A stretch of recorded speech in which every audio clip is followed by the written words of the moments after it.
Da multidão dos que creram era o coração e a alma. Ninguém considerava exclusivamente sua nenhuma das coisas que possuía. Tudo, porém, lhes era comum. Com grande poder, os apóstolos davam testemunho da ressurreição do Senhor Jesus, e em todos eles havia abundante graça.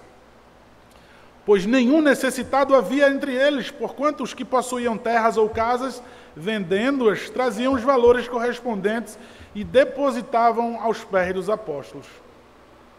Então se distribuía a qualquer um à medida que alguém tinha necessidade. José, a quem os apóstolos deram o sobrenome de Barnabé, que quer dizer-lhe filho de exortação, levita, natural de Chipre, como tivesse um campo, vendendo, trouxe o preço e o depositou aos pés dos apóstolos. Entretanto, certo homem chamado Ananias, com sua mulher Safira, vendeu uma propriedade, mas em acordo com sua mulher, reteve parte do preço, e levando o restante, depositou aos pés dos apóstolos. Então disse Pedro: Ananias, por que encheu Satanás teu coração para que mentisses ao Espírito Santo, reservando parte do valor do campo? Conservando, porventura, não seria teu, e vendido, não estaria em teu poder? Como, pois, assentaste no coração este desígnio? Não mentiste aos homens, mas a Deus. Ouvindo essas palavras, Ananias caiu e expirou, sobrevindo grande temor a todos os ouvintes. Levantando-se os moços, cobriram-lhe o corpo e, levando-o, sepultaram. Quase 3 horas depois, entrou a mulher de Ananias, não sabendo o que ocorrera. Então Pedro, dirigindo-se a ela, perguntou-lhe: Diz-me, vendestes, portanto, aquela terra? Ela respondeu: Sim, portanto. Tornou-lhe Pedro: Por que entrastes em acordo para tentar o Espírito do Senhor? Eis aí a porta os pés dos que sepultaram teu marido, e eles também te levarão. No mesmo instante, caiu ela aos pés de Pedro e expirou. Entrando os moços, acharam-na morta e, levando-a, sepultaram-na junto do marido. E sobreveio grande temor a toda a igreja e a todos quanto ouviram a notícia destes acontecimentos. Amém. Vamos orar, queridos. Por tua palavra, Pai, essa é a nossa súplica. Por tua palavra, essa é a nossa ação de graça. Maravilha a tua palavra, Deus, ser pregada a nós. A exclusividade, a suficiência da tua palavra, não importando, Deus, o pregador, mas a fidelidade da exposição da tua palavra, apenas como porta-vozes, o assim diz o Senhor. Assim, Deus, é a tua palavra. A pregação da tua palavra em fidelidade é a tua palavra, Deus, assim nós cremos. Então, Pai, suplicamos, prega, Deus, em nossos corações a tua palavra.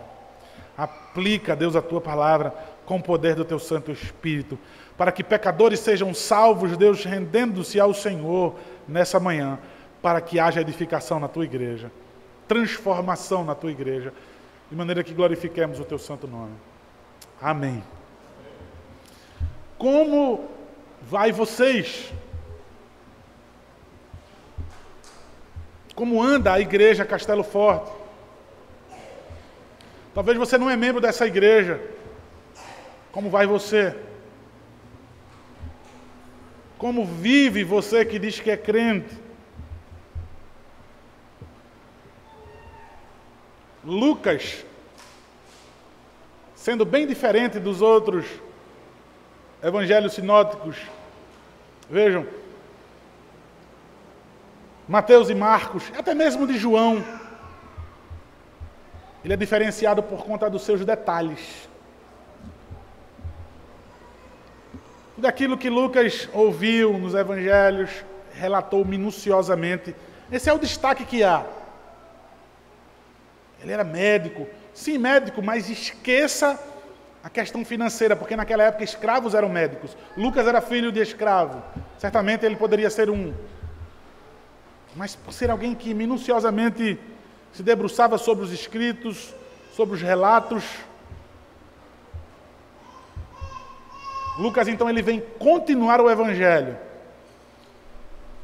Veja, Jesus Cristo morre, ressuscita dos mortos, aparece aos seus discípulos. Aí Lucas, exatamente agora, ele vai continuar no livro de Atos. O que acontece depois da assunção de Cristo aos céus? Queridos, que relato maravilhoso, louvado seja Deus pela sua palavra inspirada. Lucas aqui, ele vem então no capítulo 4 a tornar audível a nós um eco do capítulo 2, como viviam os convertidos. No capítulo 2 nós vimos como viviam os convertidos, e agora ele vem como que retornar e dizer, eu vou relatar de novo como é que continua a igreja, como é que anda a igreja, como é que viviam os crentes. Então ele vai trazer 2 exemplos, um positivo e um negativo, de algo específico na igreja. Mas vai trazer também algo fundamental na igreja de Cristo, que é a pregação da palavra e também o relacionamento entre os irmãos. Eu coloquei de trás para frente agora, tá? Mas então ele vai falar primeiro como era o relacionamento da igreja, ele vai falar sobre a pregação do evangelho e ele vai falar sobre exemplos positivos e negativos da igreja, ainda que seja numa área específica. Então eu vou voltar a perguntar isso a vocês algumas vezes no sermão. Como é que vocês vivem? Como é que está a igreja do Senhor? Como é que está Castelo Forte? Como é que está você que talvez esteja nos visitando, não é Castelo Forte, mas se diz Igreja do Senhor? No versículo 32, observe mais uma vez comigo. Da multidão dos que creram eram um coração e alma. Agora, em resposta à pregação de Pedro, mais de 5.000 membros possuía agora a Igreja de Cristo. E agora, como é que estava nesse número tão elevado de repente, através dessa conversão? Como é que a igreja vivia? Então, será que virou uma bagunça porque cresceu? Aí ele diz, dos que creram, da multidão dos que creram, nós temos o relato, mais de 5.000, era um só coração e alma. Um coração e alma.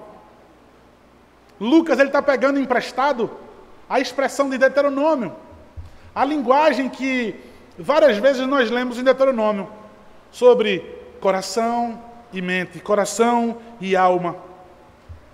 Onde nós podemos abrir em Marcos, capítulo 12, no versículo 30 e no versículo 31, e nós vamos ver ali um sumário do decálogo, onde nós vemos, amarás o Senhor teu Deus de todo o coração, de toda a tua alma, de toda a tua mente.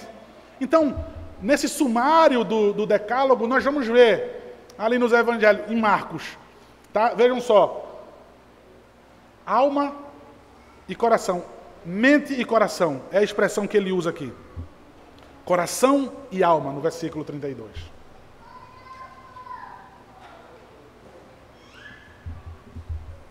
Mas ele faz ele pega essa expressão emprestada do resumo das 4 primeiras leis. Eu vou adorar o Senhor, esse meu relacionamento com o Senhor, de coração e alma.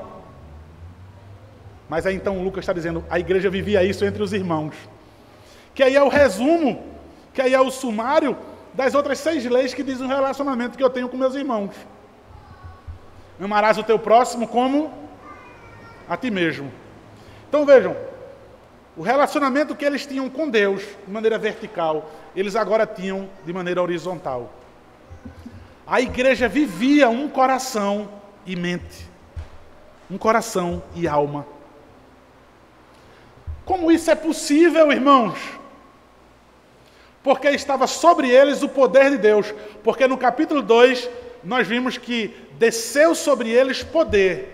E o Espírito Santo de Deus agora estava sobre a igreja. Então isso é capaz, quando a igreja tem o Espírito Santo de Deus sobre ela, habitando no meio dela. É capaz eu viver assim na igreja, quando eu tenho esse poder sobre mim. Veja que coisa fundamental, irmãos. Da multidão dos que creram, certamente ali tinham pessoas curiosas, tinham participantes, tinham simpatizantes da igreja evangélica, naquela época já, tinham curiosos, tinham pessoas que estavam ali, porque era uma programação nova, era novidade, se acostumaram com aquele povo legal e simpático, porque Atos diz que eles contaram com a simpatia de todo o povo. Da multidão dos que creram, um coração e alma. Irmãos, que maravilha! Mais uma vez, não é desgosto para mim repetir. No resumo das 4 primeiras leis, meu relacionamento com Deus. Coração e alma. É assim que eu adoro a Deus. E quando tem o Espírito Santo de Deus em mim, veja, o Espírito de Deus habita em mim, eu consigo viver esse relacionamento com os meus irmãos. Queridos, já aplicando isso, tenham cuidado com o ambiente que vocês proporcionam aos seus irmãos. Tenham cuidado de como é que você vive com seus irmãos. O olhar sempre crítico, o olhar sempre julgador. Nós só queremos exortar, nós só queremos apontar muitas vezes os erros, mas eu não quero caminhar com aquela pessoa, fazendo com que aquela pessoa usufrua dos meus dons, que ela colha alguns frutos em mim. Veja, eu não acompanho aquela pessoa durante a semana, durante o mês, durante a vida toda, mas eu digo, exortai-vos mutuamente, eu vou exortar aquela pessoa. Deixa eu ganhar a confiança daquele irmão meu. Deixa eu derramar só amor sobre a vida dele. E aí depois, quando eu ganhá-lo em meu amor, ele vai me ouvir. Ele vai por mim.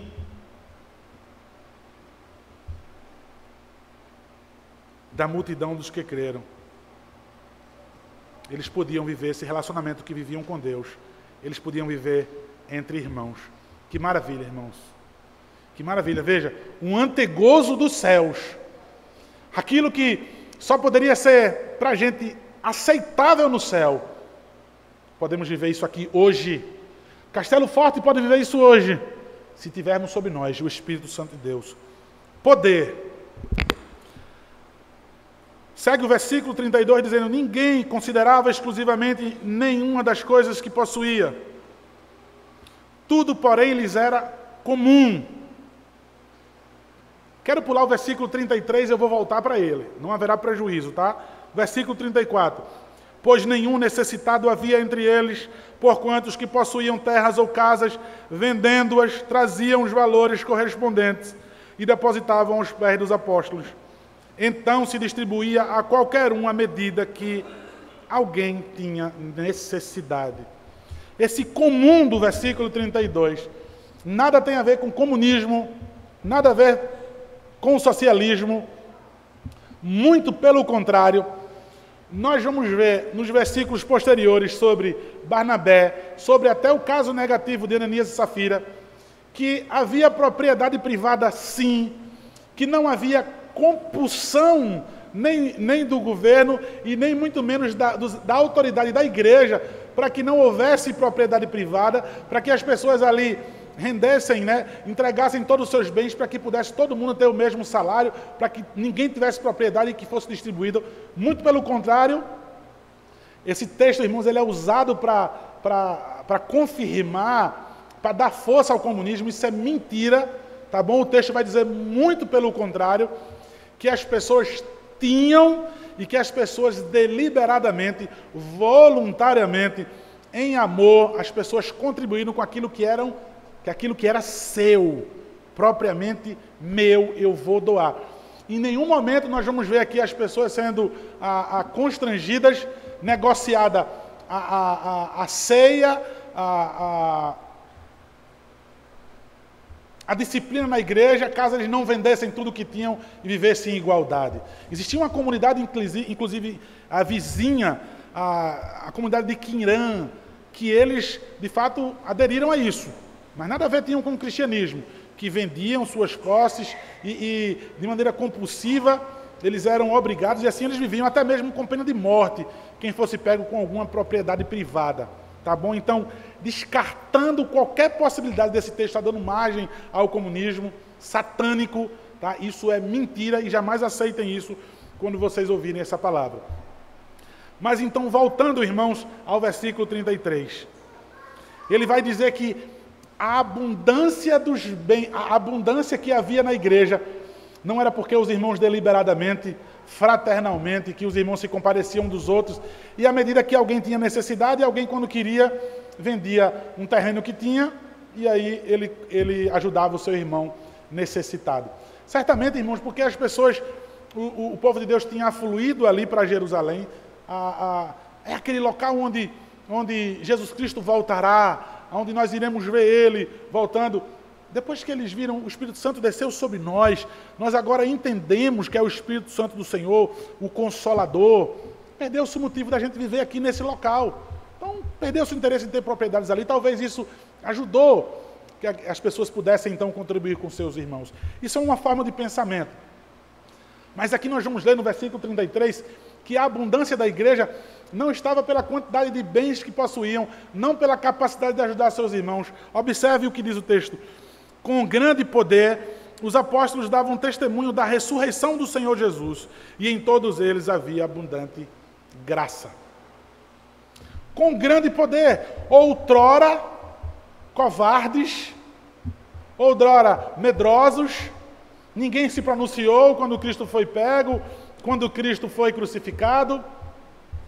O próprio Pedro, do qual pregou para que 5.000 pessoas se convertessem, negou a Cristo.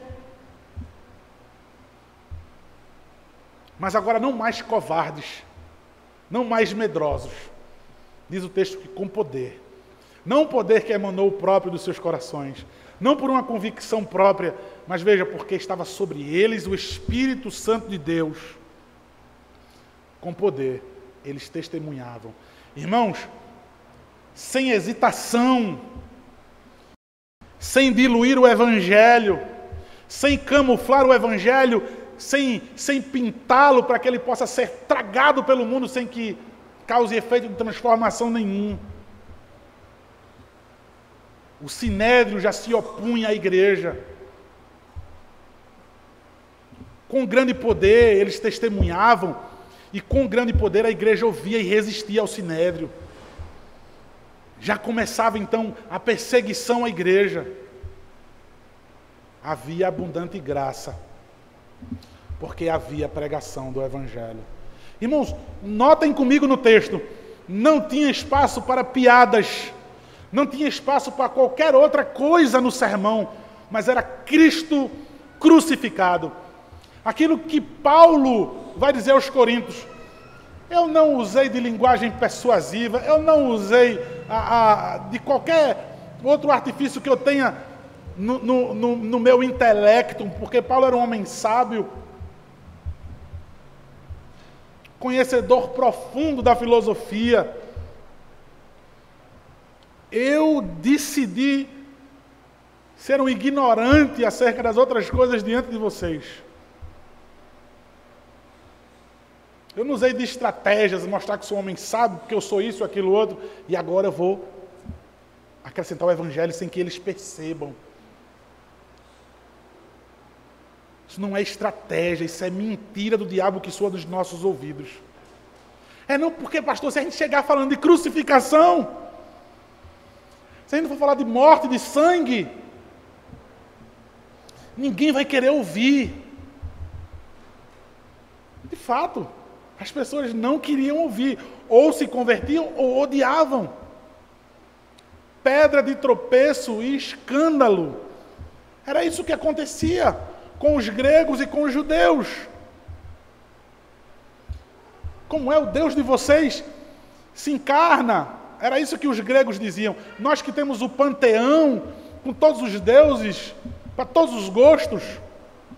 Zeus somente balançava a sua cabeleira quando tomava banho, que quando ele enxugava seus cabelos, causa um terremoto na terra. E tu quer dizer que o teu Deus, ele é o Salvador do mundo, encarnando em uma de suas criações, que é o homem.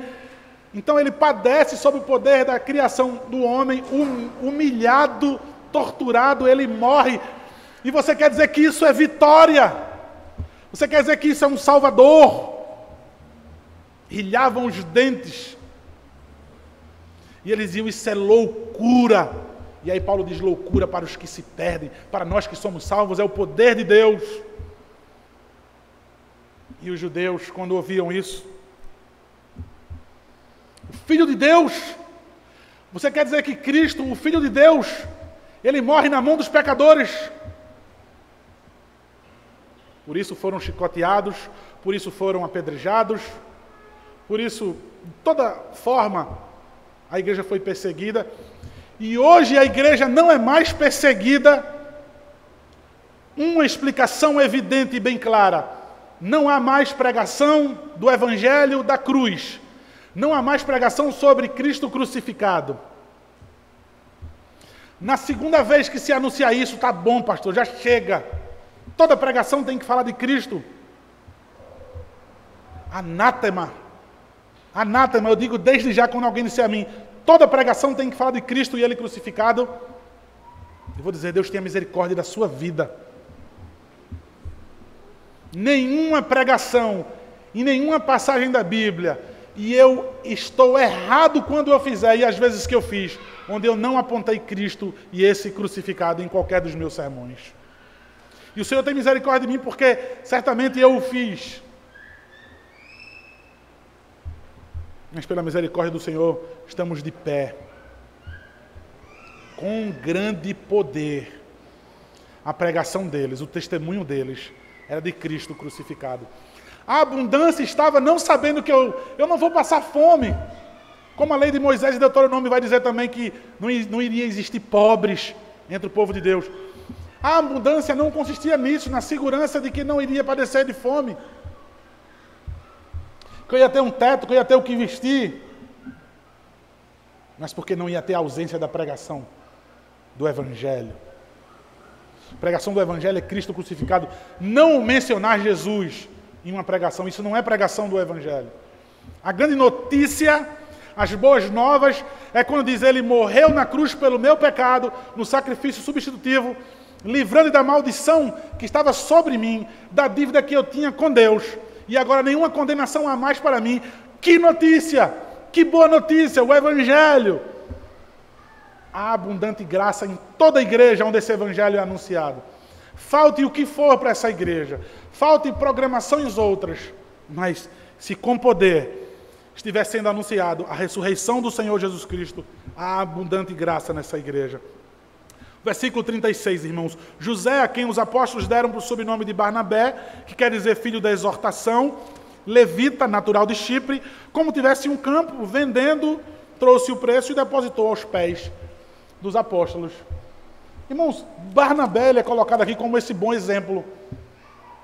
Ele é conhecido, inclusive, mais na frente como apenas Barnabé.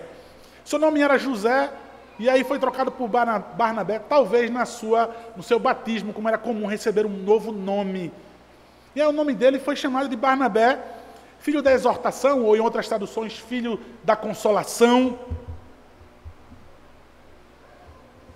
Mas veja, uma tradução também possível, podemos chamá-lo de encorajador. O nome de batismo que era dado às pessoas revelavam o seu caráter. Veja, eu costumo sempre expor o texto e já aplicando, de maneira que no final eu faço uma aplicação bem rápida. Então me permitam aplicar já agora. Que nome dariam a você nessa igreja? Revelando o teu caráter cristão agora, na tua conversão, quando você ingressa na família da aliança, através do sacramento do batismo. Se fosse costume dos nossos dias, te dar um novo nome, que revelasse quem você é. Nós vamos ver algo bem parecido hoje, irmãos, à noite, na pregação de Tiago, sobre o homem que contempla-se no espelho e depois esquece de quem ele é, como era a sua aparência. Que nome te dariam? Seja sincero. Filho da consolação, filho da exortação, o encorajador. Que nome te dariam? Seja honesto agora, estou fazendo essa pergunta para que mexa com você mesmo. Que nome te dariam? Eu já pensei sobre isso, irmãos.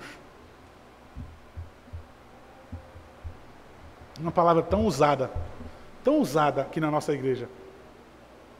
Constrangimento. É isso que vem ao meu coração. Temor, receio. Que nome dariam a mim, irmãos?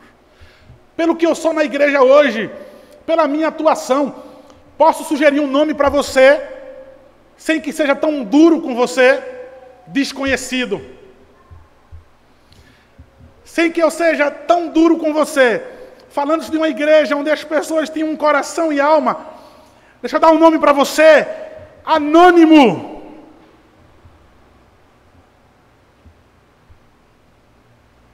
Quem é você? Eu não sei. Coloca o nome dele de anônimo.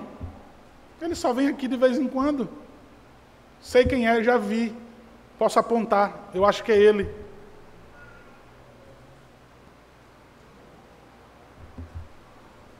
Levita. Barnabé era levita.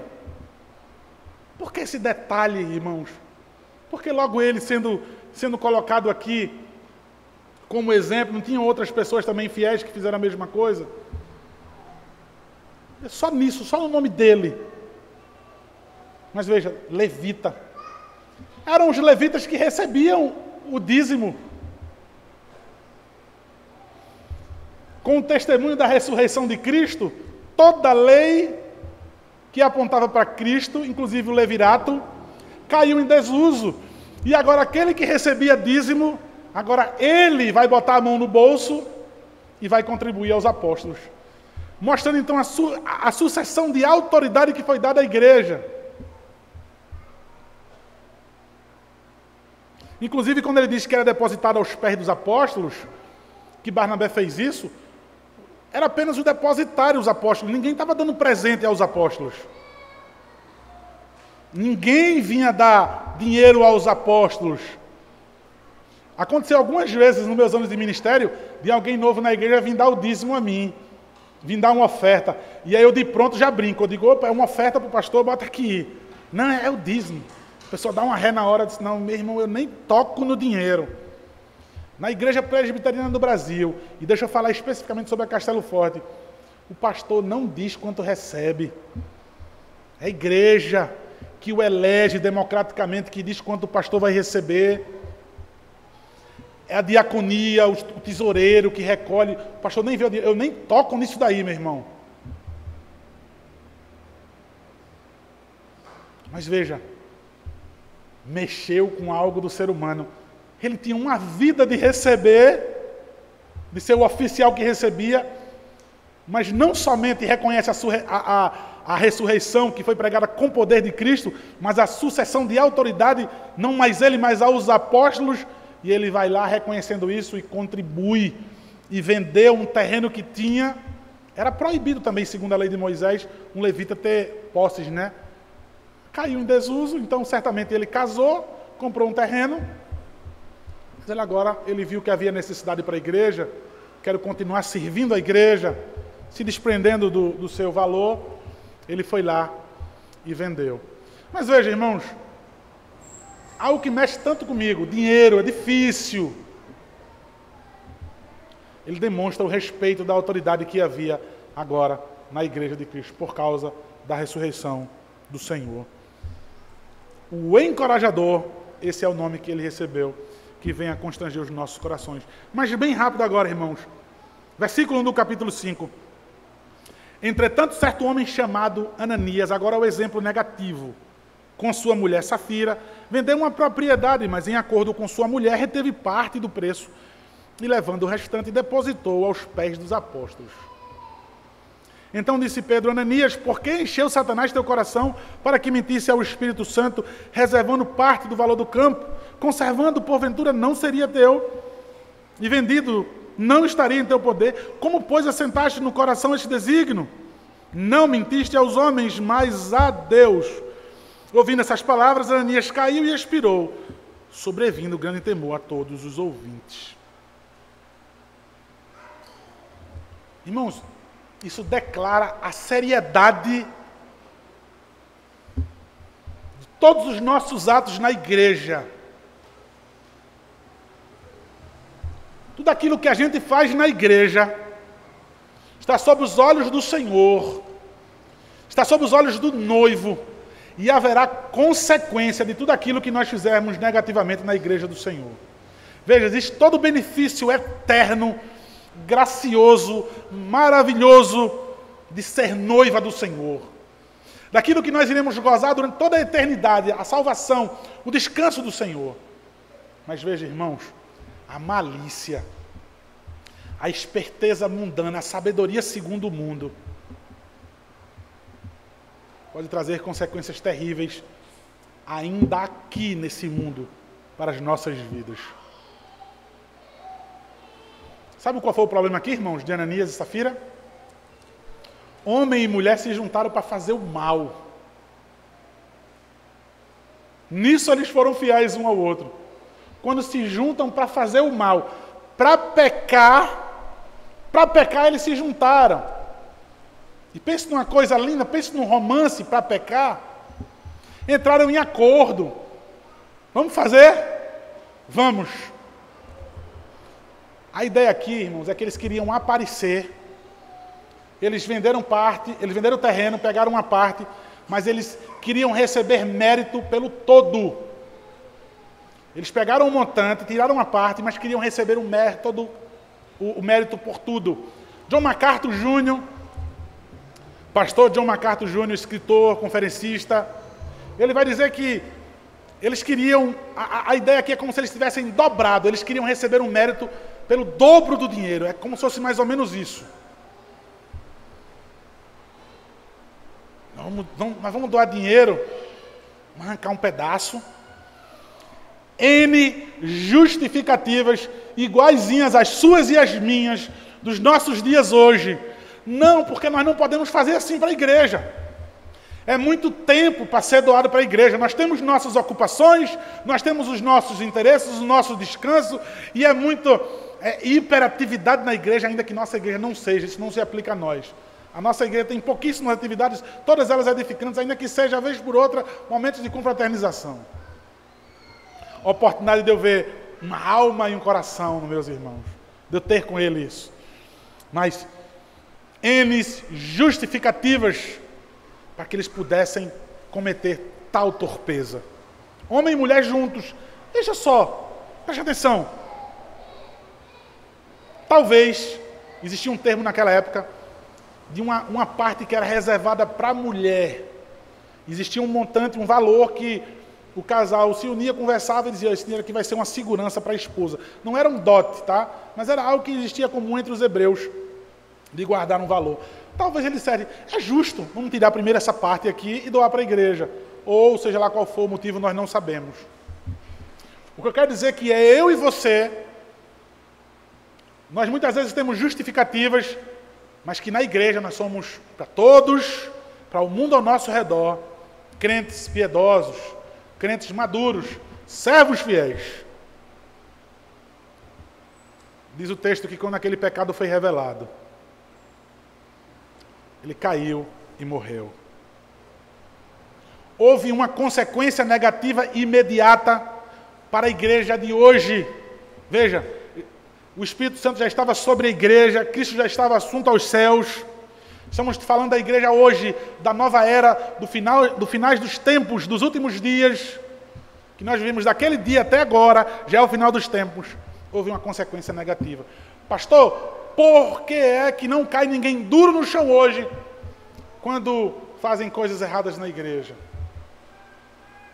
Aquela velha aplicação nossa. Você quer pior morte do que aquela morte que nós sempre vemos sentenciada na ceia do Senhor, quando tomamos indignamente? Famílias desfaceladas, relacionamento de pais e filhos mortos, casamentos mortos, namoros mortos antes de serem concretizados em casamentos. Você quer punição? Teu projeto de família que você sonha, que você vê na Bíblia, completamente expirado. Há uma consequência negativa, imediata. Ou seja, nessa vida, tudo aquilo que a gente faz contra a igreja de Cristo. Irmãos, prestem atenção. Se você foi chamado de verdade pelo Senhor, se você é a igreja, o Senhor te deu dom, o Senhor te deu dons, que é para você usar na igreja. E vejam só, anônimo, não temos visto esses dons. Vai ser cobrado por você se você negligenciar. Sabe por quê? Porque você vai estar mentindo para Deus. Estamos falando especificamente de algo, dinheiro, no bolso. E aquilo que não é dinheiro? Você foi chamado para ser igreja. E você tem negligenciado a sua participação, as suas ações na igreja, a sua atuação na igreja. Você é a igreja. É a igreja que irá triunfar. É a igreja que o Senhor virá buscar.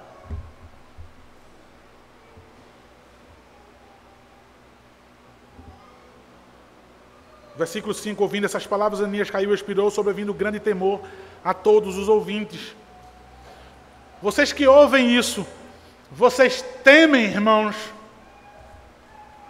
Ou mais uma vez, mais um domingo, mais um sermão, vocês vão continuar as mesmas pessoas com suas justificativas, que eu já disse outra vez e digo de novo, não cola. Vocês estão mentindo para Deus. Levantando-se os moços, cobrindo-lhe o corpo, levando-o, sepultaram.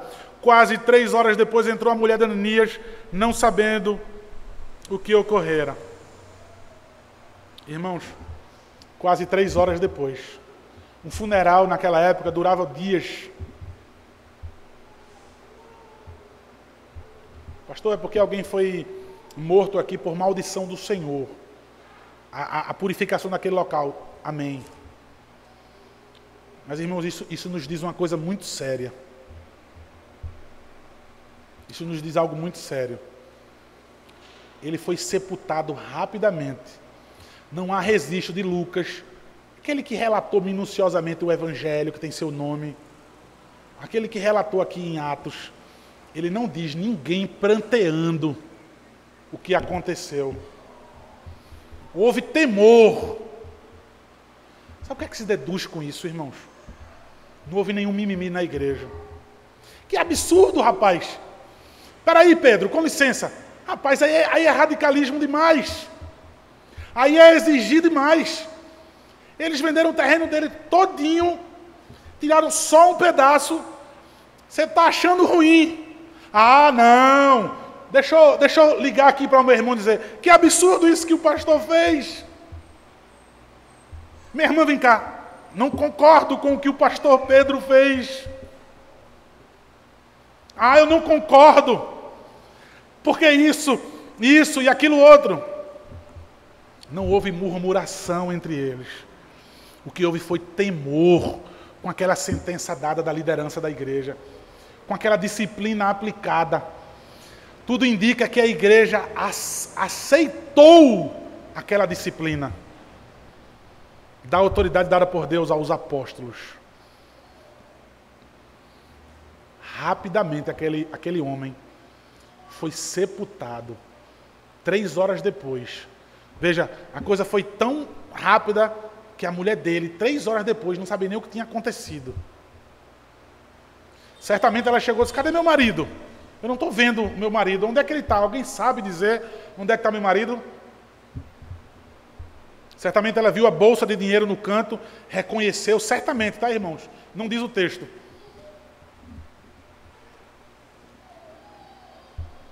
Então Pedro, diz o texto,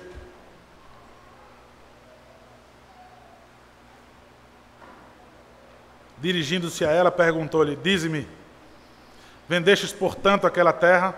Ela respondeu, sim, portanto. Tornou-lhe Pedro, por que entrastes em acordo para tentar o Espírito do Senhor? Eis a porta aos pés dos que sepultaram teu marido, e eles também te levarão. No mesmo instante, caiu ela aos pés de Pedro e expirou. Entrando os moços, acharam-na morta e levando-a, sepultaram junto com seu marido.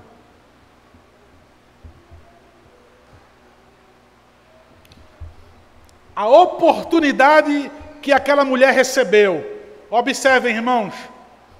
A pregação ela não deve ser suficiente para que vocês temam, para que vocês se sintam culpados por todo esse tempo de mentir contra Deus na tua atuação na igreja. Mas a palavra de Deus é suficiente para ofertar graça para você agora em Cristo Jesus. Esse Cristo que morreu e ressuscitou, que venceu a morte, que te garante um lugar no céu, no seu descanso. Ele te oferta a graça agora. E veja, você está sendo arguido no seu coração. Está sendo questionado. Vai continuar mentindo? Vocês vão continuar mentindo? Foi isso que Pedro perguntou. Olha a oportunidade. Me diz. Foi por tanto que você vendeu esse valor? Sim, foi por tanto. Mas por que é que você entrou em acordo com teu marido? Não para fazer uma coisa boa, mas para isso. O que aconteceu com teu marido? A mesma punição serve para você também. Entrou os moços, levaram-na. Quando Pedro perguntou a Ananias, ele disse assim: por que é que você assentou isso no seu coração? Veja, Pedro é aquele que havia negado a Cristo. Por que é que você permitiu isso? Satanás entra no teu coração, enche o teu coração. Satanás propõe no teu coração. Aí ele podia dizer: ei Pedro, quem é tu para falar de mim? Ele não poderia dar essa resposta rebelde? Quem é tu para falar de mim? Não obstante o que aconteceu, sido perdoado já ao Senhor, Pedro. Pedro, com toda a autoridade que foi lhe dada. Veja só. Por que é que você assentou isso no teu coração? Por que é que você concordou com isso? Rapaz, tu é um cara crente. Por que é que tu aceitou? Por que tu não expulsou Satanás do teu coração? Mas, queridos irmãos, a mulher, tu entra em acordo para pior com o teu marido, mas não para melhor. O versículo 11, irmãos, diz assim: e sobreveio grande temor a toda a igreja e a todos quanto ouviram a notícia desses acontecimentos.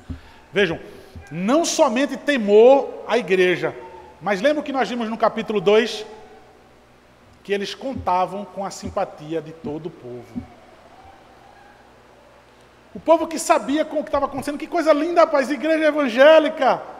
Que coisa linda esse povo, como eles vivem. Eles agora tinham conhecimento, irmãos, prestem atenção. Aquela igreja é séria. Naquela igreja, a disciplina.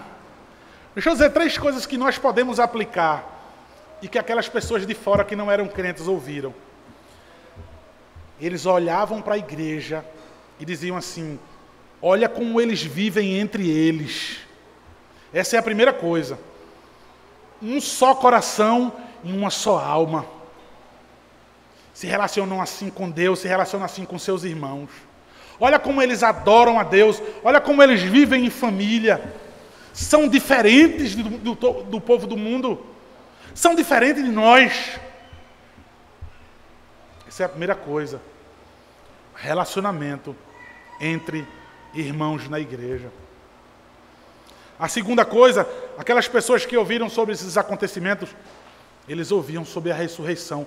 O que é que eles falam entre eles? O que é que eles pregam? Quem já leu Didaquê aqui, aqueles documentos bem próximos dos apóstolos, inclusive escrito até por alguém que foi até discípulo de João, que não é Bíblia, tá? Mas você lê como a igreja era, como eles procediam ali no Didaquê, naqueles escritos. Rapaz, você vê a maravilha, você vê relatos, inclusive, históricos, né? Não só no Didaquê, mas em outros. Olha, eles são canibais. Por quê? Eles se reúnem de tempos em tempos e eles comem o corpo do líder dele e bebem o sangue do líder deles. Coisa que, inclusive, era motivo para que a igreja fosse perseguida. Canibalismo. Mas veja, aqui não chegou a esse ponto.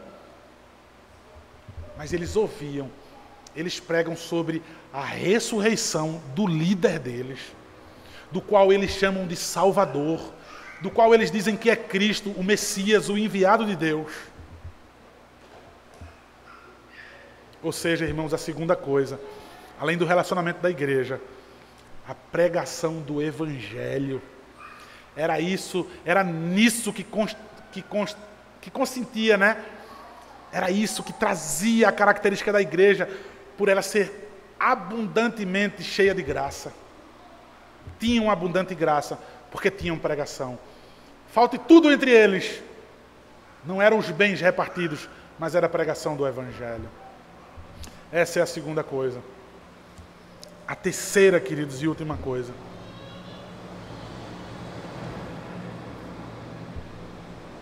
Todos os meus atos, queridos, na igreja, as minhas ações, de como eu devo levar a sério, porque há uma punição, porque há disciplina naquela igreja. Vejam só, queridos, eu poderia tirar outras aplicações. Como eu já preguei nesse texto, eu terei outras aplicações. Mas observem, a todos quanto a igreja e a todos quanto ouviram esses acontecimentos. Será que quando as pessoas, nessa terceira aplicação, será que é isso que as pessoas dizem da Castelo Forte? Você está querendo falar sobre igreja séria em Maceió?